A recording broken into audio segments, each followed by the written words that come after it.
Hay pinturas que representan tragedias, y hay otras que parecen atraparlas en el instante exacto en que la esperanza y la desesperación todavía luchan entre. Si ante Raft of the Medusa, de Theodore Géricault, pertenece a esa segunda categoría. No es solo una gran obra de la pintura romántica. Es una imagen de sufrimiento humano llevada al límite, una escena donde el cuerpo, el miedo, la ambición, la política y la supervivencia se mezclan de una manera tan brutal que incluso hoy sigue resultando imposible de ignorar. Frente a este cuadro, uno no siente simplemente que está viendo arte, siente que está presenciando una catástrofe.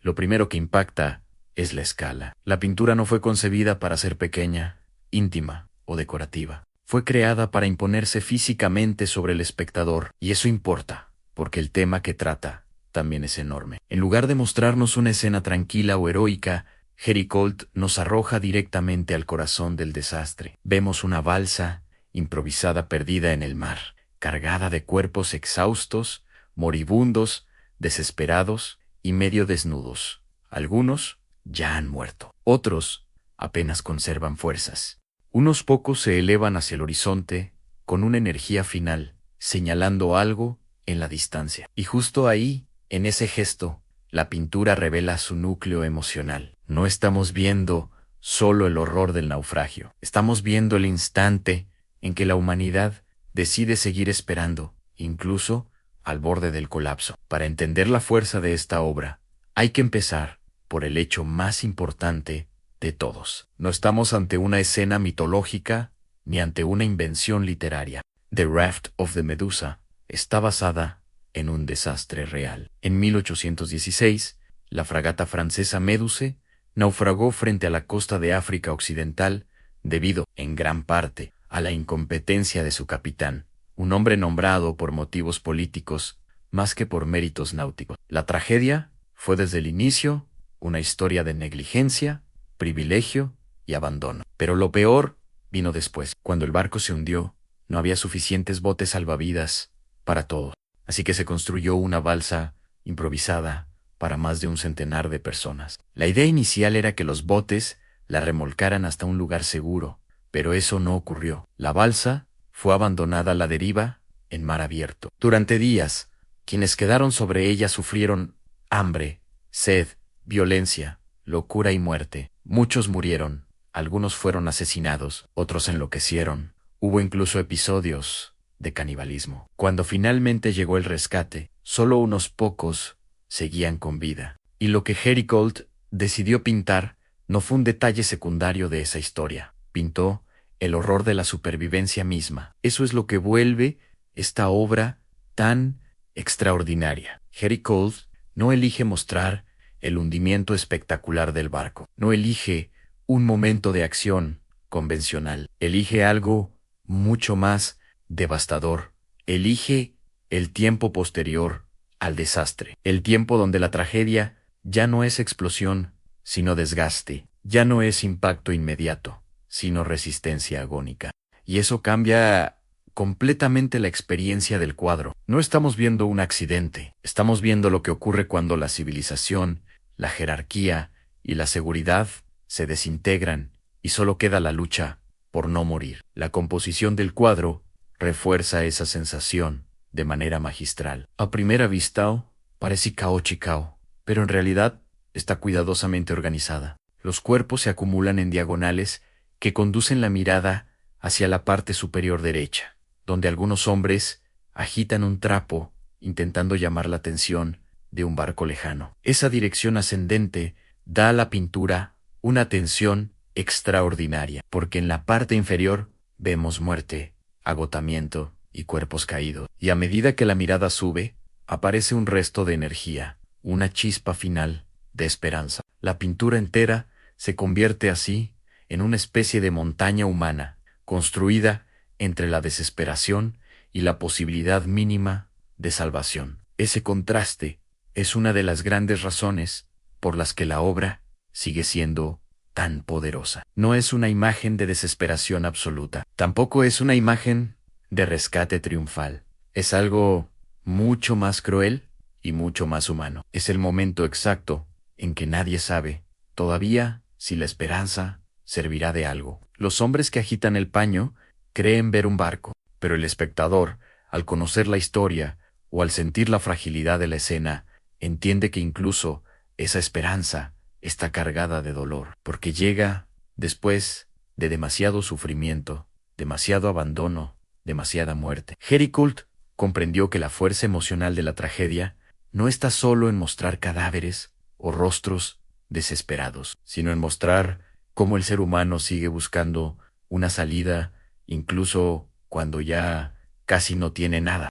Y por eso el cuadro está lleno de cuerpos, que no son simplemente figuras decorativas dentro de una composición grandiosa. Son cuerpos vividos, cuerpos que pesan, cuerpos que han sufrido. Hay una materialidad física en la pintura que resulta impresionante. Músculos tensus, piel agotada, posturas rotas, miembros caídos, torsos inclinados. Todo en la escena transmite el desgaste extremo de quienes han sido llevados más allá de lo soportable. También es importante notar cómo Hericourt evita una idealización cómoda del heroísmo. Sí, hay figuras poderosas y dramáticamente iluminadas, pero no estamos ante héroes clásicos invulnerables. Estamos ante hombres al límite, reducidos a una condición donde la belleza del cuerpo humano convive con su vulnerabilidad más absoluta. Esa mezcla es profundamente romántica y profundamente moderna al mismo tiempo. El cuadro no glorifica la tragedia, la hace visible en toda su crudeza. Y ahí aparece otro elemento fundamental. Esta pintura no es solo una obra sobre supervivencia, también es una obra política. El desastre de la Méduse se convirtió en un escándalo nacional en Francia. Fue visto como símbolo de corrupción, incompetencia y desprecio por la vida humana. Hericourt entendió que esta historia no hablaba solo del mar, hablaba del poder, hablaba de una sociedad donde algunos eran protegidos mientras otros eran sacrificados, y al convertir esta tragedia reciente en una pintura monumental, hizo algo extraordinario. Elevó una catástrofe contemporánea al nivel de gran historia visual. Eso explica por qué el cuadro golpeó con tanta fuerza a quienes lo vieron por primera vez. No era una leyenda antigua ni una alegoría distante, era una herida reciente. Era una imagen que obligaba al público a mirar aquello que la política, la incompetencia y el abandono podían producir en el cuerpo humano real. Y Hericourt no suaviza nada. Nos obliga a ver la balsa como un pequeño mundo colapsado, un espacio donde la humanidad se ve reducida a su fragilidad más extrema. Por eso, The Raft of the Medusa sigue siendo tan impactante, porque no muestra simplemente una tragedia marítima. Muestra lo que ocurre cuando el orden desaparece y el ser humano queda entregado a la naturaleza, al hambre, al miedo y a la desesperación. Muestra el punto en que la esperanza deja de ser una emoción noble y se convierte en una necesidad brutal. Y en ese punto, la pintura deja de ser solo una representación histórica. Se convierte en una imagen sobre la condición humana misma. Cuanto más se contempla The Raft of the Medusa, más evidente se vuelve que el cuadro no trata solo de un naufragio. Trata del momento en que la civilización se rompe y deja al ser humano expuesto a lo más elemental, hambre en shed, miedo, violencia, instinto. Hericourt no nos muestra un accidente marítimo como un episodio aislado. Nos muestra un laboratorio extremo de la condición humana. Un espacio reducido donde desaparecen las estructuras normales del mundo y donde todo queda reducido a la lucha por sobrevivir. Esa es una de las razones por las que la obra sigue resultando tan poderosa, porque no habla solo del mar, habla de lo que emerge cuando el orden colapsa. En la balsa no hay comodidad, no hay estabilidad, no hay dignidad garantizada. Lo que vemos es una humanidad arrastrada a una situación límite, donde incluso las jerarquías sociales pierden consistencia. Y sin embargo, esa supuesta igualdad del desastre no es completa. El propio origen de la tragedia ya estaba marcado por el privilegio. Algunos fueron colocados en botes más seguros. Otros fueron abandonados sobre una estructura improvisada, casi condenada desde el inicio. Esa diferencia importa muchísimo, porque la pintura no solo habla de supervivencia, habla también de abandono selectivo, de que vidas fueron tratadas como sacrificables. Esa dimensión política hace que la obra sea mucho más profunda que una simple escena de desesperación. Géricault sabía perfectamente que el desastre de la Méduse no era solo un accidente, era el resultado de decisiones humanas, de incompetencia, de favoritismo y de irresponsabilidad. Y eso cambia la forma en que miramos la balsa. Ya no es solo un grupo de hombres luchando contra la naturaleza, es un grupo de hombres luchando contra las consecuencias de un sistema que los dejó allí. El mar es brutal, sí, pero la tragedia no comenzó con las olas. Comenzó mucho antes, en tierra firme, en el terreno del poder. Esa conciencia política se mezcla en la pintura con una sensibilidad profundamente humana, porque Géricault no convierte a los náufragos en símbolos vacíos. Les da peso físico, emocional y casi individual.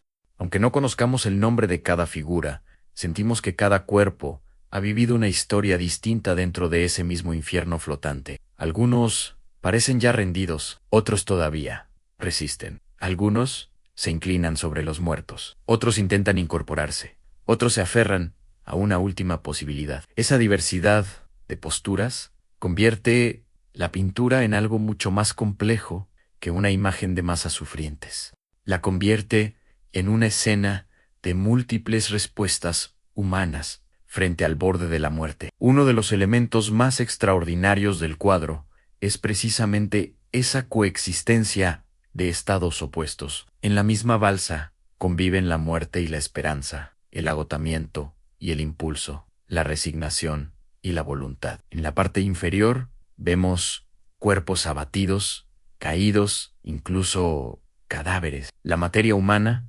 parece vencida por el peso del desastre. Pero a medida que la composición asciende, aparece una tensión diferente. Unos pocos hombres se levantan, se empujan, se sostienen unos a otros, como si una última chispa de energía recorriera la masa de cuerpos. Esa estructura piramidal no es solo un recurso visual brillante, es una traducción emocional del cuadro entero.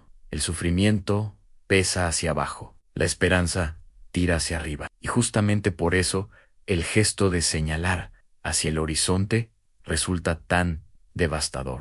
No porque garantice salvación, sino porque concentra toda la ambigüedad de la escena. El barco que creen ver a lo lejos podría ser rescate o podría ser nada. Podría acercarse o desaparecer.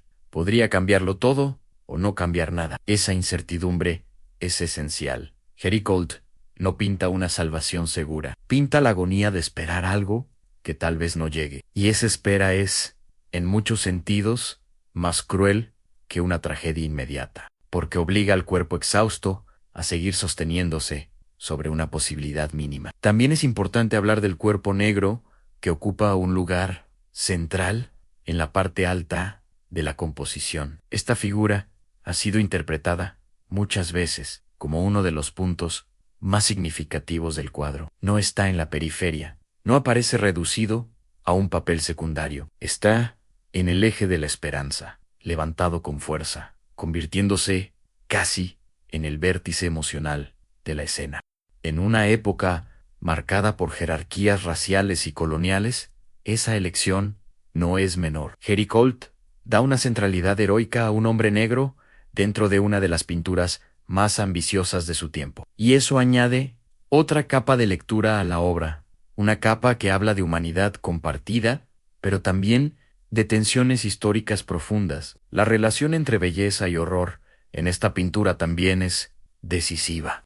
Géricault era un artista fascinado por el cuerpo humano, por la anatomía, por la fuerza visual del gesto y de la forma. Pero aquí, esa belleza no sirve para embellecer la tragedia, ni para volverla cómoda. Sirve para intensificarla. Los cuerpos están pintados, con una potencia casi escultórica, pero están agotados, heridos, torcidos por el sufrimiento. Esa combinación produce una sensación muy particular.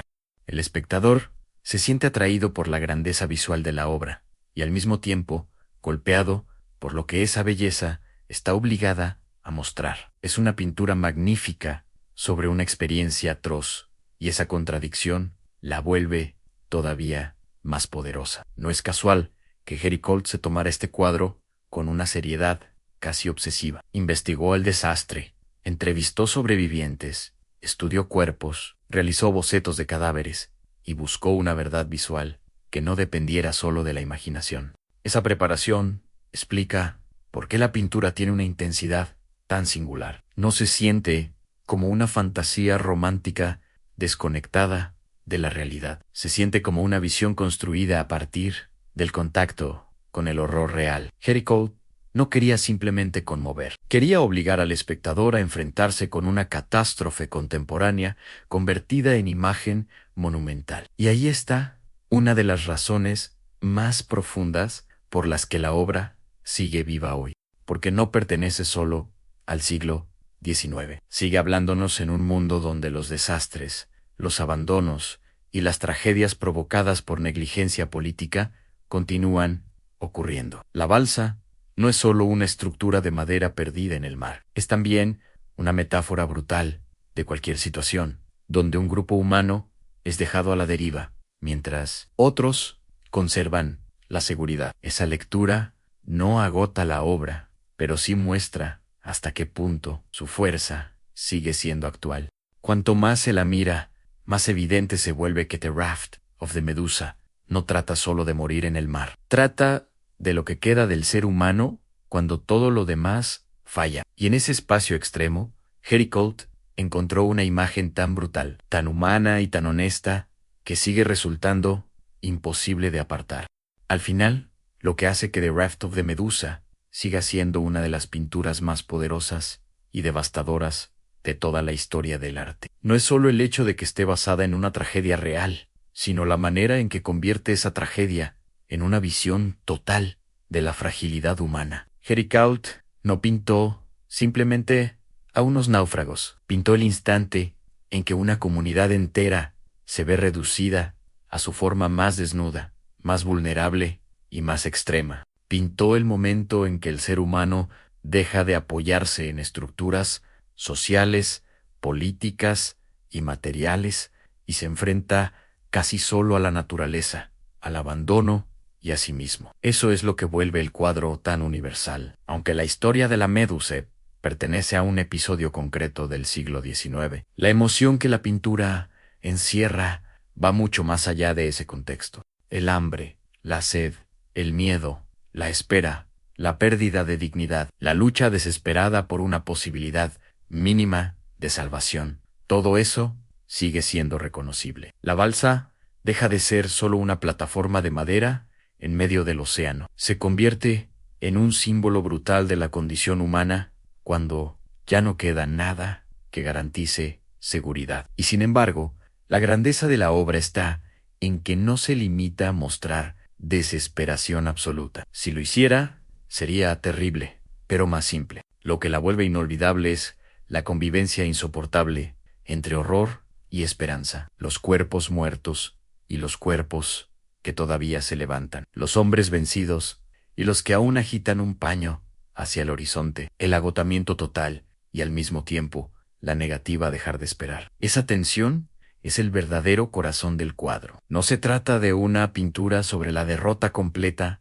ni sobre la salvación triunfal. Se trata de ese espacio intermedio donde el ser humano sigue luchando, incluso cuando ya casi no tiene derecho racional a hacerlo. Ese punto es profundamente conmovedor, porque la esperanza en The Raft of the Medusa no aparece como una emoción luminosa, pura o inspiradora en el sentido convencional. Aparece como una necesidad brutal, como una fuerza casi animal que se niega a extinguirse. No es la esperanza de quien vive cómodamente, es la esperanza de quien está al borde de la muerte. Y aún así, levanta el cuerpo una vez más.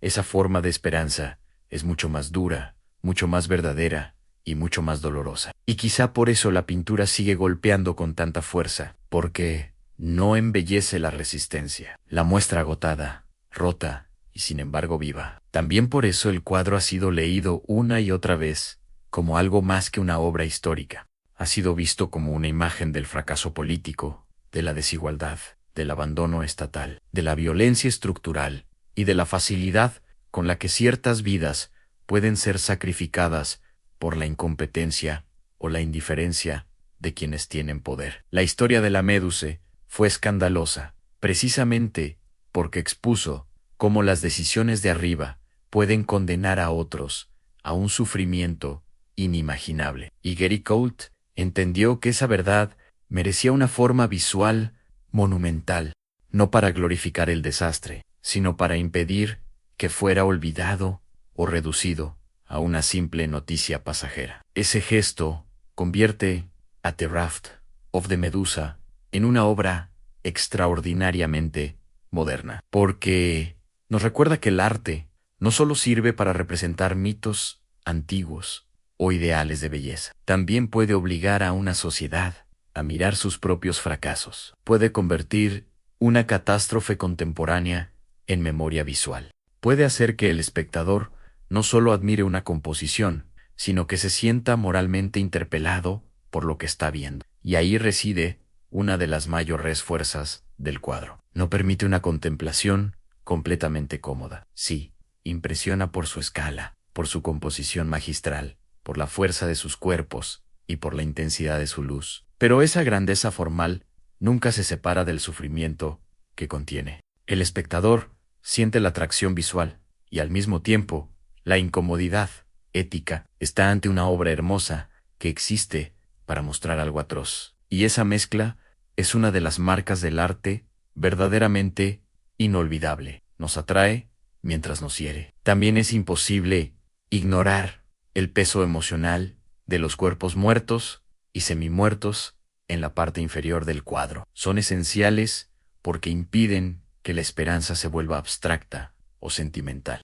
Cada figura que intenta levantarse lo hace sobre una base de pérdida real, sobre cadáveres, sobre agotamiento extremo, sobre una comunidad ya devastada. Esa presencia de la muerte sostiene toda la pintura desde abajo, recordando que incluso la posibilidad de salvación llega demasiado tarde para muchos. Y eso hace que la escena sea aún más cruel, porque la esperanza, incluso cuando existe, no puede borrar el horror que ya ha ocurrido. Quizá por eso The Raft of the Medusa sigue siendo tan poderosa en el presente, porque vivimos en un mundo donde muchas personas continúan siendo abandonadas a su suerte, donde los desastres no siempre son naturales, donde la incompetencia y la desigualdad siguen decidiendo quién recibe ayuda y quién queda a la deriva. La pintura no necesita ser traducida para seguir hablando. Su verdad visual sigue intacta. El mar puede cambiar de nombre. La balsa puede adoptar otras formas, pero el drama central sigue siendo reconocible. Gary Colt logró algo extraordinario. Tomó una tragedia reciente, política, sucia y profundamente humana, y la transformó en una imagen que no solo documenta el horror, sino que lo convierte en una pregunta permanente. ¿Qué queda del ser humano cuando todo falla? ¿Qué hace una comunidad cuando ha sido abandonada? ¿Hasta dónde puede resistir el cuerpo? ¿Y qué significa seguir esperando cuando casi todo ya se ha perdido? The Raft of the Medusa no responde esas preguntas con teoría ni con consuelo. Las responde con cuerpos, con mar, con madera rota, con brazos alzados, con muertos y con una pequeña señal de esperanza perdida en el horizonte. Y precisamente por eso sigue siendo una de las pinturas más devastadoras y más verdaderas de toda la historia del arte, porque no muestra solo un naufragio, muestra el momento en que la humanidad, abandonada a su suerte, decide si todavía puede levantarse una vez más.